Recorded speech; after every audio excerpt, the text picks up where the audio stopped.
Hi guys, kararating lang namin galing vegetable market at 9:40 AM na ngayon at bumili kami ng okra, sibuyas at saka pomegranate kasi magluto kami ngayon ng okra. Ayan, binabad ko sa tubig at least 5 minutes itong okra kasi marami siyang puti kaya kailangan hugasan ng mabuti. At pagkatapos hugasan ay ilagay ko siya sa strainer para matuyo siya kasi kapag i-slice yan siya na may tubig, ayan, mahirapan ka talaga kasi sobrang lapot. Habang hinintay kong matuyo itong okra ay maggawa muna ako ng juice para sa amo kong lalaki. Isang linggo na nga siya uminom nitong juice at pang immunity booster daw sabi niya. At tinulungan niya akong magawa ng juice, siya yung nagbalat sa lemon at saka ng orange tapos ako naman nag-slice at saka mag-blend. Ayan. Kasi nung una binalatan ko talaga lahat yung lemon at saka orange, sabi niya hindi daw balatan lahat, yung kulay lang daw na yellow sa lemon at saka yung orange yung balat lang talaga, hindi daw umabot sa yung salaman niya. Ayan, tingnan nyo naman yung, diba, meron pang mga balat-balat yan. Ganyan lang daw balatan yung lemon at saka orange. Mixed fruit pala tong ginawa ko guys, isa pomegranate, isang lemon, isang orange, tapos may kunting carrot at saka ginger. At ayan, na-slice ko na lahat at ready to blend na siya. Na-amaze lang ako kasi sobrang ganda ng kulay niya. Pero hindi ako uminom sa juice nito guys kasi hindi ko gusto yung lasa. Yung among lalaki ko lang pala ang uminom nito guys kasi yung alaga ko at saka yung amo kong babae hindi rin sila uminom nito kasi ayaw din nila sa lasa. Kasi guys may mga raffid siya, tingnan nyo naman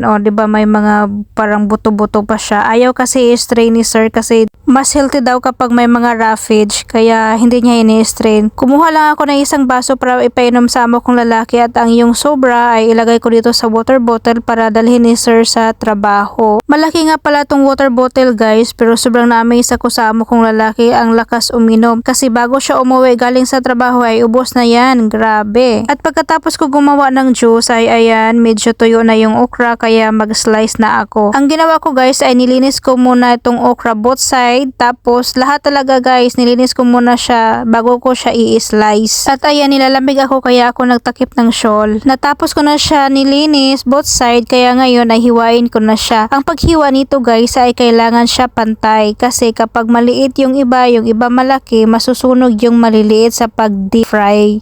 At kailangan kong magmamadali guys kasi sabi ng amo kong babae gusto daw niya magpalagay ng oil sa buhok niya. Kaya pagkatapos nito ay maglagay ako ng oil sa buhok niya. Pagkatapos ay saka na namin ito piprituhin.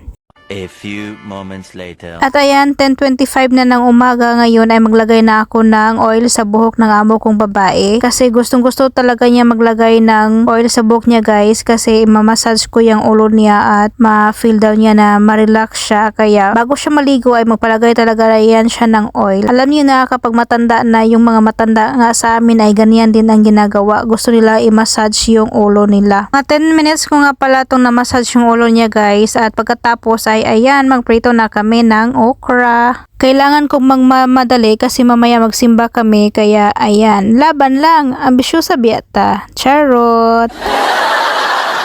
Sa pagluto namin itong okra guys ay kailangan namin siya lagyan ng maraming sibuyas at kamatis tapos lagyan siya ng marami ding spices kaya sobrang sarap talaga nito guys, as in. Ready na ang okra ngayon, i-strain ko na. A few moments later. Ayan na guys, hindi ko na ipakita sa inyo kung paano siya ihalo kasi nagsampay ako at si madam yung naghalo kaya sorry talaga. 11:45 na nga ngayon at ayan, ready na ang aming okra na may kamatis at sibuyas na sobrang sarap. Ayan, as in guys, sobrang sarap nito. At pagkatapos ni madam maligo ay kakain na kami kaya ayan guys, thank you for watching. Bye bye!